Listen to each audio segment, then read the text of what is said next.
না পড়তে পারলে তো কারো কাছে শিখতে হবে বা শুনতে হবে, আর এইভাবে থাকতে হবে।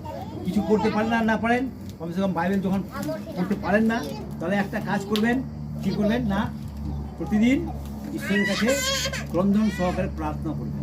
প্রার্থনা করলে কী হবে, ঈশ্বর আপনাদের কথা শুনবেন আর আপনাদেরকে ফাঁদে ফেলবেন না।